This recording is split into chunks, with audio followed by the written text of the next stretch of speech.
Ассаламу алейкум урматтуу Жет Кабар каналынын көрүүчүлөрү. Бул видеодо сиздерге 3 очок курганы жалпы канча чыгым кетет, уста акысы менен кошулуп канча болот, канча убакта бүтөт жана кандай материалдар кетет. Бардыгын видео түшүндүрмө аркылуу көрсөтүп беребиз. Ал эми сиздер болсо биздин каналга жазылып, лайк басып, комментарий жазып, видеону жакындарыңыз менен бөлүшкөндү унутпаңыз. Видеонун аягына чейин биз менен чогуу бирге болуңуз.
Бул 3 очокту усталар куруп атканда кадр ала албай калдым. Ошон үчүн сиздерге даяр бүткөнүн көрсөтүп жатам. Муну усталар бир күндө эрте менен баштап кечке чейин бүтүштү. Алардын составында 3 уста бар экен. Алгач 3 очоктун астын стяжка куюп тегиздеп алыш керек. Навестин бийиктиги 3,5 метр. 3 очоктун узун туурасы казандын санына жана өлчөмүнө жараша болот экен. Ал эми бийиктиги болсо 80 см болду. Мурда менде эски 3 очок болгон үчүн материалдардын жарымынан көбү жарактуу болуп чыкты. Эгер сиз дагы эски очокту бузуп жаңы курам десеңиз, анда эскинин материалдары жарактуу болушу мүмкүн. Эгер сиз баарын жаңы кура турган болсоңуз, анда төмөндөгү материалдар кетет.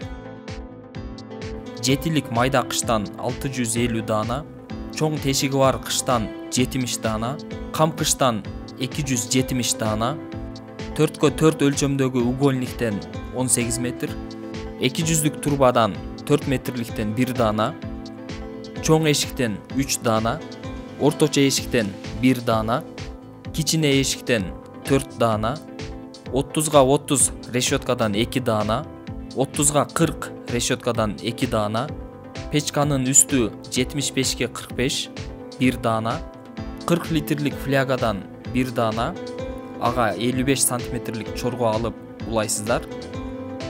1 дана пена, 80 литрлик казандан 1 дана, 120 литрлик казандан 1 дана, апаловка орой турган калың зымдан 2 килограмм, жарым портер сары топурак. 650 дана жетилик кыш 9 сомдон 5850 сом, чоң тешиги бар 70 дана кыш 10 сомдон 700 сом, кам кыш 4 сомдон 270 данасы 1080 сом, 18 метр 4x4 өлчөмдөгү угольник метри 200 сомдон 3600 сом, 200лүк турба 4 метрлик 1600 сом, 3 дана чоң эшик 400 сомдон 1200 сом, 1 дана орточо эшик 300 сом, 4 дана кичине эшик 250 сомдон 1000 сом, 45ге 75 өлчөмдөгү печканын үстү 1700 сом, 40 литрлик фляга 55 сантиметрлик чоргосу менен 2500 сом, 80 литрлик казан 2500 сом, 120 литрлик казан 3400 сом, 30га 30 решетка 400 сомдон 800 сом, 30га 40 решетка 450 сомдон 900 сом, 2 килограмм апаловка орой турган зым 110 сомдон 220 сом, 1 дана пена 200 сом. Кафелди болсо өзүңүздөр каалагандай кылып тандайсыздар. Ал эми бул 3 очок 15 метр квадрат чыкты. Буга мен ушундай түстөгү, ушундай түрдөгү кафел тандадым. Бул кафелди квадрат метрин 300 сомдон алдым. Жана кафелге 5000 сомдон ашык акча кетти. Кафелге 2 килограмм затирка, 3 кап клей, 2 даана силикон, 2 пачка крестик жана кафелдин бурчуна 8 даана угольник.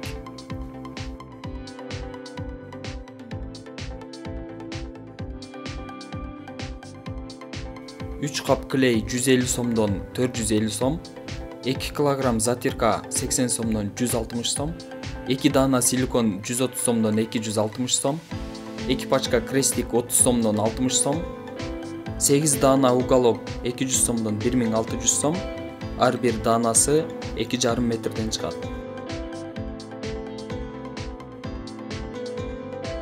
Үч очокко 27550 сом чыгым кетти. Ал эми уста акысын кошсок 37550 сом. Кафелдин өзү 5000 сом, ал эми кафелге керектелүүчү каражаттар жалпы 2530 сом. Кафелдин өзүнө 7530 сом кетти, ал эми кафелдин уста акысы 10000 сом. Жалпы 17530 сом болду. Жалпы үч очокко керектелүүчү материалдарга 35080 сом кетти, ал эми уста акысына 20000 сом кетти. Жалпы чыгаша 55080 сом болду.